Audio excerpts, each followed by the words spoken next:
Capítulo 7 Evolução e Hereditariedade. Princípio inteligente e hereditariedade. Reportando-nos à lei da hereditariedade, é imperioso, de certo modo, recordar a geometria para simplificar-lhe os conceitos. Considerando a geometria por ciência que estuda as propriedades do espaço limitado, vamos encontrar a hereditariedade como lei que define a vida, circunscrita à forma em que se externa. Só a inteligência consegue traçar linhas inteligentes. Em razão disso, e atendendo-se aos objetivos finalistas do universo, não será possível esquecer o plano divino quando se trate de qualquer imersão mais profunda na genética, ainda mesmo que isso repugne aos cultores da ciência materialista. Como se estruturaram os cromatídeos nos cromossomos é problema que de todo, por enquanto, nos escapa ao sentido, mas sabemos que os arquitetos espirituais, entrosados à supervisão celeste, gastaram longos séculos preparando as células que serviriam de base ao reino vegetal, combinando o núcleo protemas a glúcides e a outros elementos primordiais, a fim de que se estabelecesse um nível seguro de forças constantes entre a bagagem do núcleo e do citoplasma. Com semelhante realização, o princípio inteligente começa a desenvolver-se do ponto de vista físico-psicossomático. Não apenas a forma física do futuro promete então revelar-se, mas também a forma espiritual. Fatores da hereditariedade. Na intimidade dos corpúsculos simples que evoluiriam para a feição de máquinas microscópicas, formadas de protoplasma e paraplasma, fixam-se vagarosamente sobre influenciação magnética os fragmentos de cromatina, organizando-se os cromossomos em que seriam condensadas as fórmulas vitais da reprodução. Processos múltiplos de divisão passam a ser experimentados. A divisão direta ou mitose é largamente usada para em seguida surgir a mitose ou divisão indireta, em que as alterações naturais da mônada celeste se refletem no núcleo, prenunciando sempre maiores transformações. Lentamente, os cromossomos adquirem a sua apresentação peculiar em forma de ponto alça, bastonete e bengala.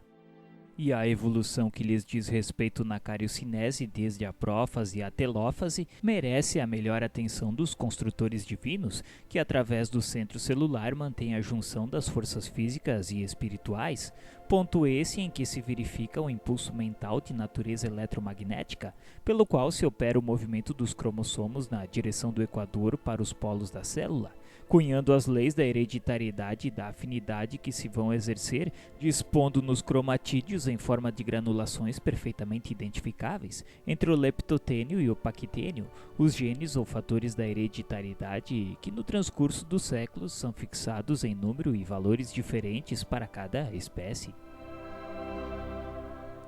Arquivo dos reflexos condicionados.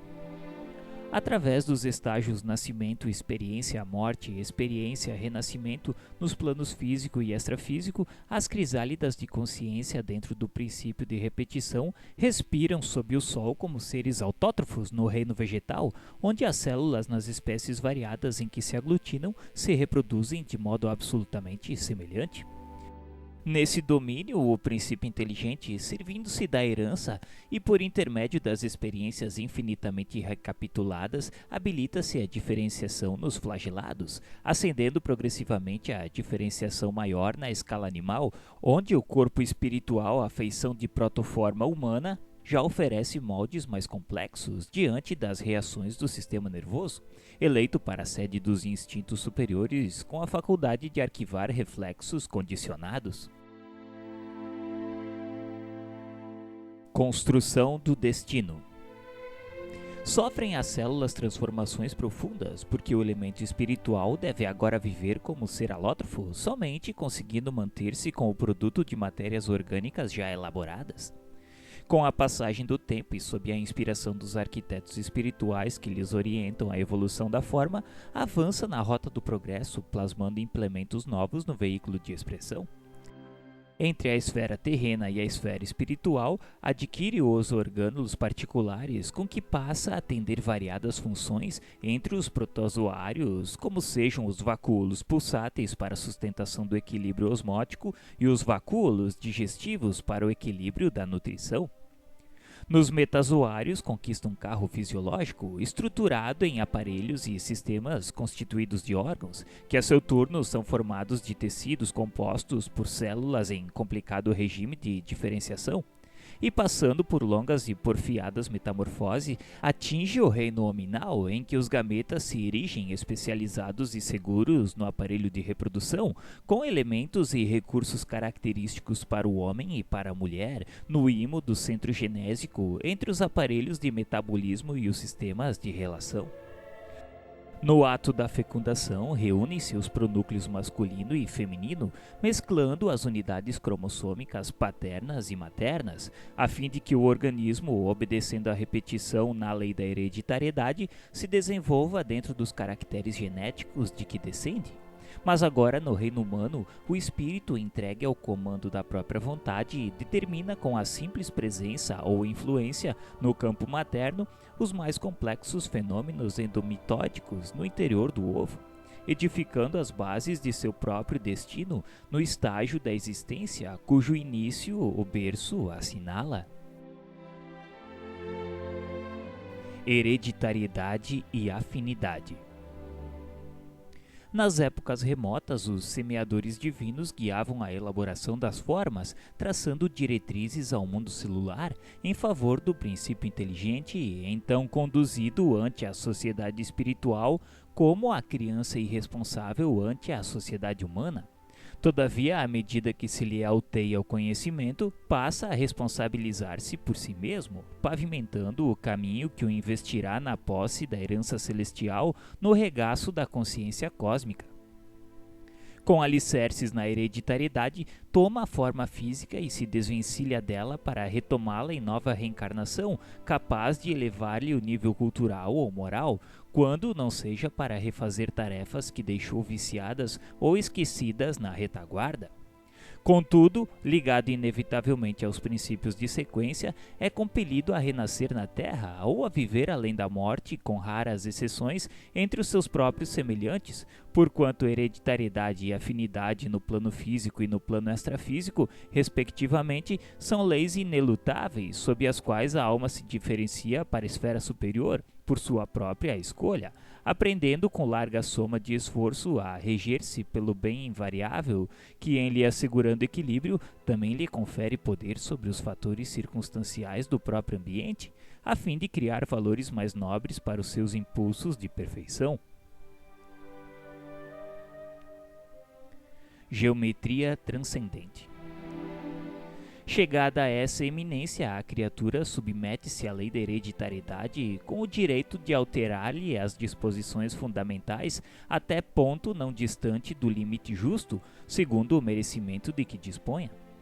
Para ajudar aos semelhantes na escalada a mais ampla aquisições na senda evolutiva, recolhe assim concurso precioso dos organizadores do progresso, na mitose do ovo, que lhe facultará novo corpo no mundo, de vez que toda a permuta de cromossomos no vaso uterino está invariavelmente presidida por agentes magnéticos ordinários ou extraordinários, conforme o tipo da existência que se faz ou refaz, com as chaves da hereditariedade atendendo aos seus fins.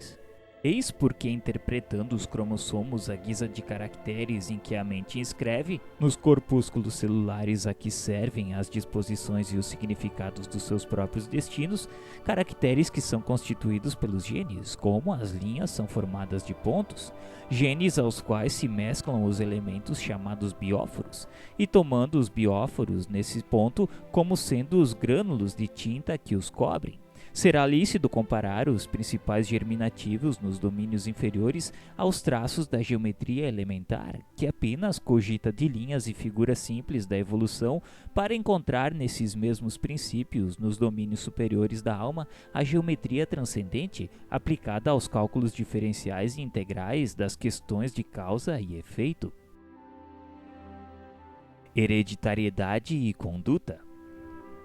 Portanto, como é fácil de sentir e aprender, o corpo herda naturalmente do corpo, segundo as disposições da mente que se ajusta a outras mentes, nos circuitos da afinidade. cabendo, pois, ao homem responsável reconhecer que a hereditariedade relativa, mas compulsória, lhe talhará o corpo físico de que necessita em determinada encarnação, não sendo-lhe possível alterar o plano de serviço que mereceu ou de que foi incumbido, segundo as suas aquisições e necessidades. Mas pode, pela própria conduta feliz ou infeliz, acentuar ou esbater a colaboração dos programas que lhe indicam a rota através dos bióforos ou unidades de força psicossomáticas que atuam no citoplasma, projetando sobre as células e, consequentemente, sobre o corpo os estados da mente, que estará enobrecendo ou agravando a própria situação, de acordo com a sua escolha do bem ou do mal.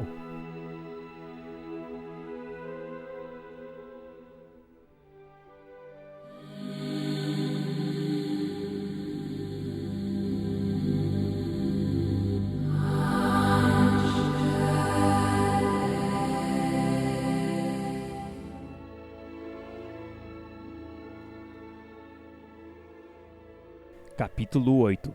Evolução e metabolismo. Suprimentos da vida. Observamos a chegada dos princípios inteligentes no mundo e a sua respectiva expansão, assim como um exército que, para atender às próprias necessidades, organiza de início a precisa cobertura de suprimentos. Primeiro, as bactérias lavrando o solo para que as plantas proliferassem, criando a atmosfera adequada ao reino animal. Depois das plantas, aparecem os animais, gerando recursos orgânicos para que o instinto pudesse expandir-se no rumo da inteligência. E em seguida ao animal, surge o homem, plasmando os valores definitivos da inteligência para que a humanidade se concretize a caminho da angelitude. Fases progressivas do metabolismo. Em todos os reinos da natureza, o elemento espiritual aprende a nutrir-se e preservar-se.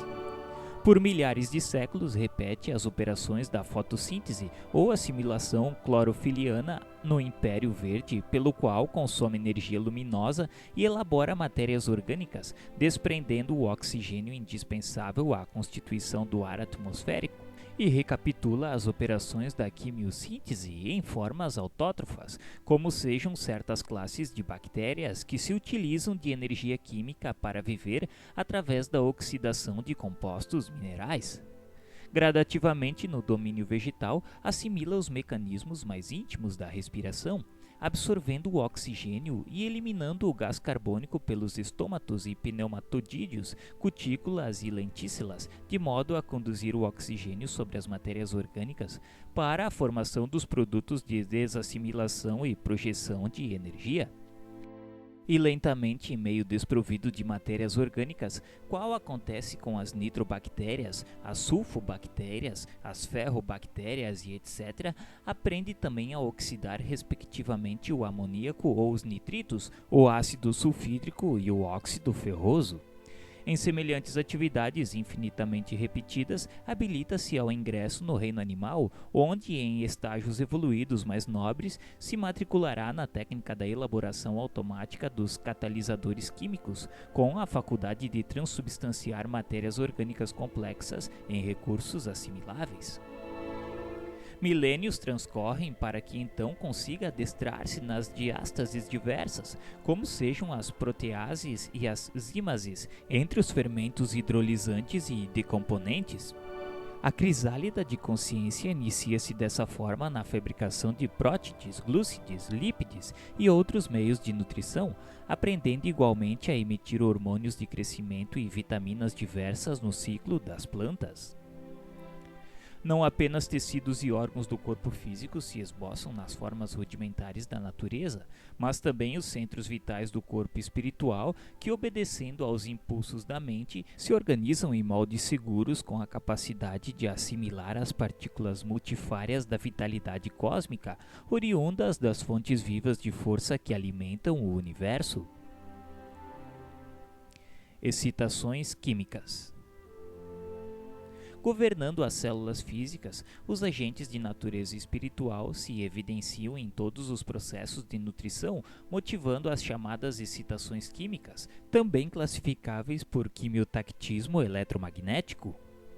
O princípio inteligente, tocado por múltiplos estímulos sob um império de atração e repulsão, aure elementos quimiostáticos eletromagnéticos no laboratório das forças universais, através da respiração, para conservar-se e defender-se, preservando os valores de reprodução e sustentação.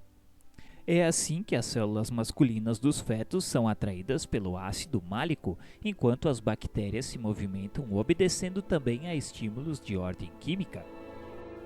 Os óvulos de certos peixes e quinodermos, entre estes o ouriço do mar, sem a presença da fêmea que os deita, têm o poder de atrair os espermatozoides separados da mesma espécie, demonstrando que arrojam de si mesmos substância específica na perpetuação que lhes é própria. Entre os animais, as células da reprodução segregam substâncias particulares com que se procuram mutuamente, evoluindo o veículo psicossomático para mais altos níveis de consciência sobre as mais amplas formas de quimiotropismo constante em bases de excitações exógenas e endógenas.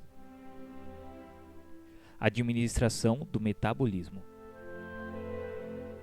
Laborando pacientemente nos séculos e alcançando a civilização elementar do Paleolítico, a mente humana controla então quase que plenamente o corpo que se exprime, formado sob a tutela e o auxílio incessante dos construtores espirituais, passando a administrar as ocorrências do metabolismo em sua organização e adaptação, através da coordenação de seus próprios impulsos sobre os elementos albuminoides do citoplasma, em que as forças físicas e espirituais se jungem no campo da experiência terrestre.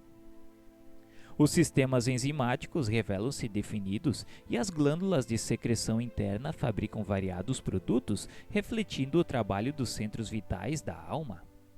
Hormônios e para-hormônios, fermentos e cofermentos, vitaminas e outros controladores químicos, tanto quanto preciosas reservas nutritivas, equacionam os problemas orgânicos, harmonizando-se em produções e níveis precisos, na cota de determinados percentuais, conforme as ordens instintivas da mente.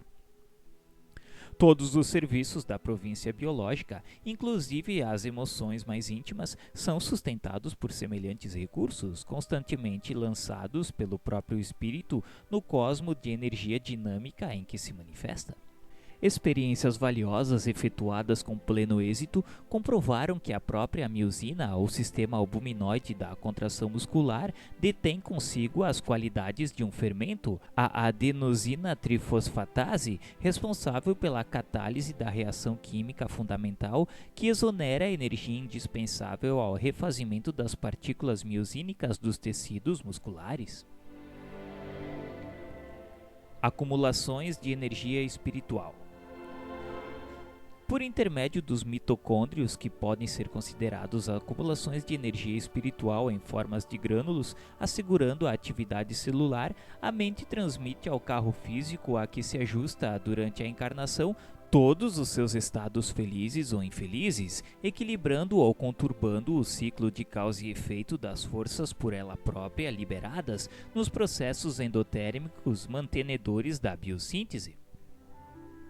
Nessa base, dispomos largamente dos anticorpos e dos múltiplos agentes imunológicos cunhados pela governança do espírito em favor da preservação do corpo, de acordo com as multimilenárias experiências adquiridas por ele mesmo, na lente e laboriosa viagem a que foi constrangido nas faixas inferiores da natureza. Da mesma sorte, possuímos funcionando automaticamente a secretina, a tiroxina, a adrenalina, a luteína, a insulina, a foliculina, os hormônios gonadotrópicos e unidades outras, entre as secreções internas, à guisa de aceleradores e excitantes, moderadores e reatores, transformadores e calmantes das atividades químicas nos vários departamentos de trabalho em que se subdivide o estado fisiológico. Impulsos determinantes da mente. Sobre os mesmos alicerces referidos, surpreendemos ainda as enzimas numerosas como a pepsina isolada por Northrop e a catalase definida por von Euler, tanto quanto outras muitas que a ciência terrestre gradualmente saberá descobrir, estudar, fixar e manobrar com vistas à manutenção e defesa da saúde física, e da integridade mental do homem no quadro de merecimentos da humanidade, de vez que todos os estados especiais do mundo orgânico, inclusive o da renovação permanente das células, a prostração do sono, a paixão artística, o êxtase religioso e os transes mediúnicos, são acalentados nos circuitos celulares por fermentações sutis, aí nascidas através de impulsos determinantes da mente e por ela convertidos nos órgãos em substâncias magneto-eletroquímicas, arremessadas de um tecido a outro, guardando a faculdade de interferir bruscamente nas propriedades moleculares ou de catalisar as reações desse ou daquele tipo, destinadas a garantir a ordem e a segurança da vida na urdidura das ações biológicas. Em identidade de circunstâncias nos traumas cerebrais da cólera e do colapso nervoso, da epilepsia e da esquizofrenia, como tantas outras condições anômalas da personalidade, vamos encontrar essas mesmas fermentações no campo das células, mas em caráter de energia degeneradas, que correspondem a turvações mentais que as provocam. Metabolismo do corpo e da alma. O metabolismo subordina-se desse modo à direção espiritual, tanto mais intensa e exatamente quanto maior a cota de responsabilidade do ser pelo conhecimento e discernimento de que disponha, e em plena floração da inteligência, podemos identificá-lo não apenas no embate das forças orgânicas, mas também no domínio da alma, porquanto o raciocínio organizado é pensamento dinâmico, e com o pensamento consciente e vivo, o homem arroja de si mesmo forças criadoras e renovadoras, forjando desse modo na matéria, no espaço e no tempo os meandros de seu próprio destino.